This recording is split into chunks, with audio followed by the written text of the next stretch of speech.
Hello, everyone. It's me, Gabe, your friendly neighborhood classmate, and today I'm joined by my good friend, Joel. He's French.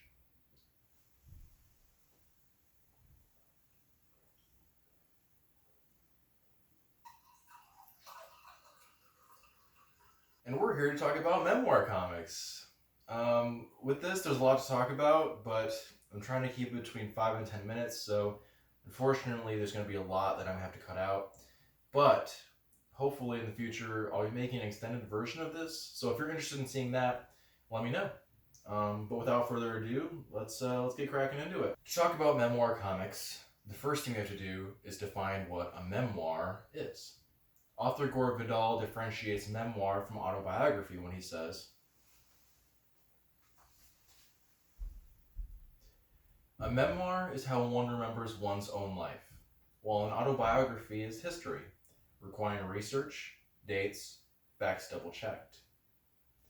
In their book The Power of Comics, Randy Duncan, Matthew J. Smith, and Paul Levitz expand on this by saying, "In an autobiography, there is an emphasis on documenting one's life, providing facts about events, whereas the writer of a memoir is often more concerned with conveying her or his feelings about events."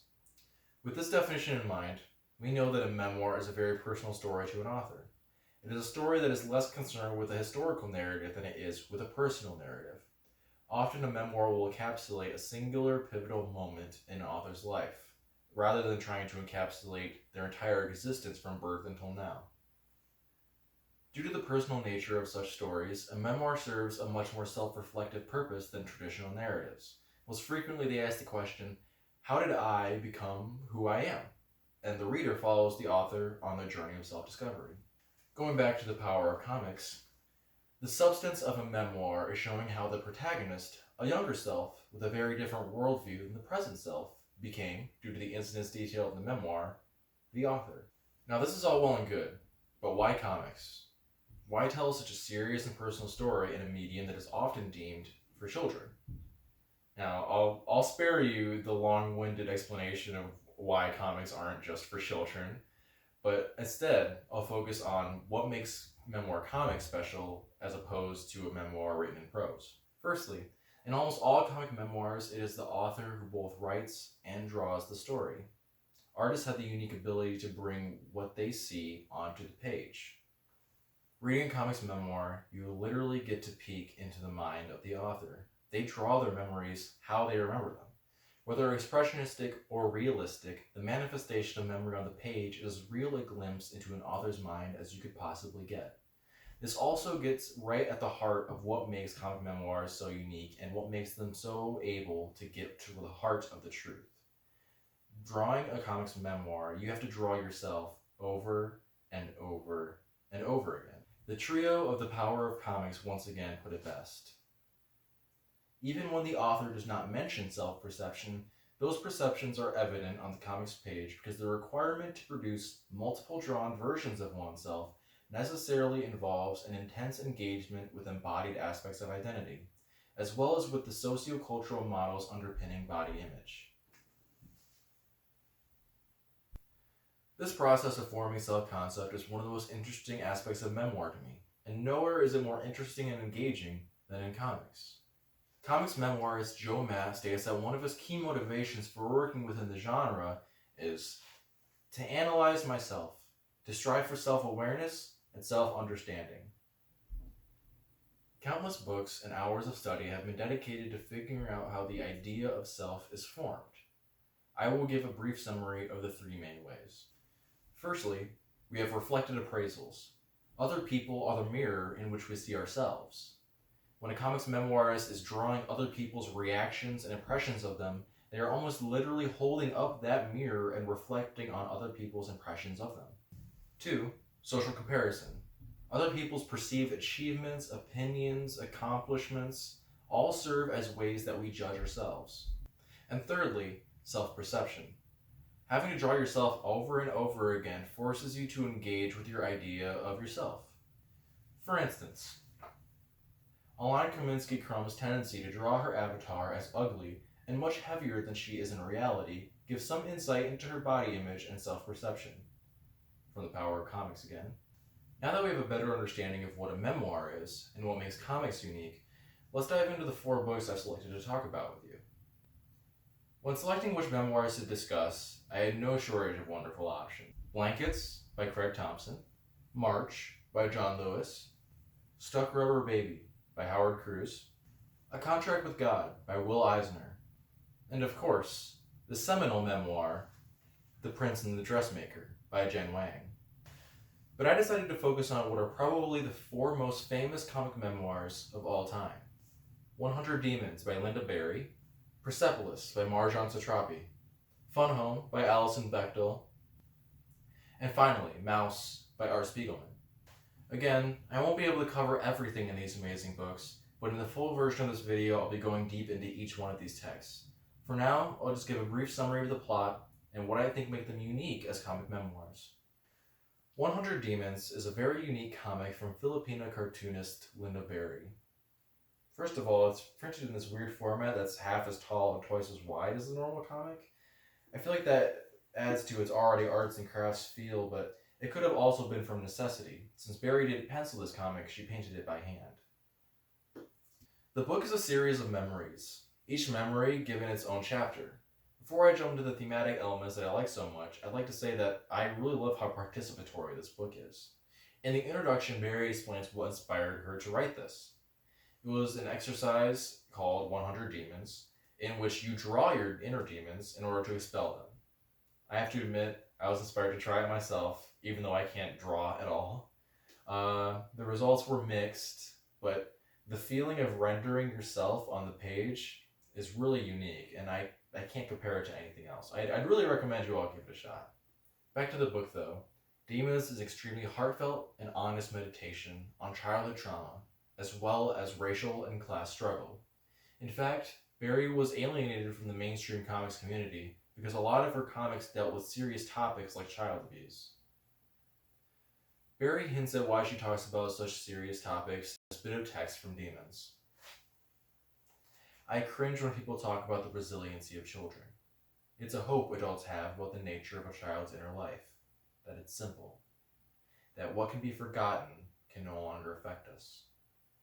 Barry is very concerned about the ways that repressed childhood traumas affect people later in life, and it's a topic frequently touched on in Demons.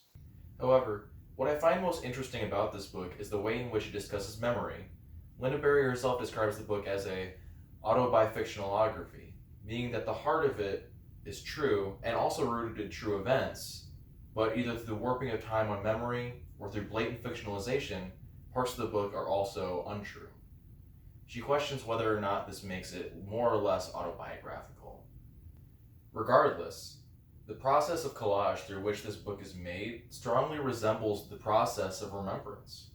100 Demons is literally the physical manifestation of the process of remembering. And I mean, if you don't think that's absolutely amazing and a testament to the strength of the comics medium, then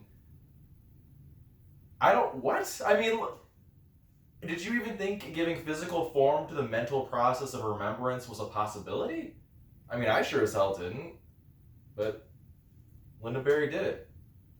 And she did it with comics. Next up is Persepolis by Marjan Satrapi. It's a story of 10-year-old Margie growing up in the Islamic Revolution and also during the Iran-Iraq War. It's a story of her not only struggling to form her own self-identity, but also fighting institutions that want nothing more than to suppress her identity. However, while Satrapi aims to point a finger at her increasingly tyrannical government, she's also aiming a finger back at the West.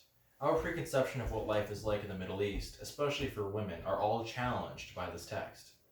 The idea of silent and submissive Muslim women are torn apart in the very first chapter of this book. Margie's mother is a very vocal activist who goes to marches and protests with many other Muslim men and women fighting against a tyrannical government that is supported by the United States. To this end, the title of the first chapter, The Veil, has a double meaning. While Margie is being forced to wear her veil, she is also unveiling the truth about Iranian society.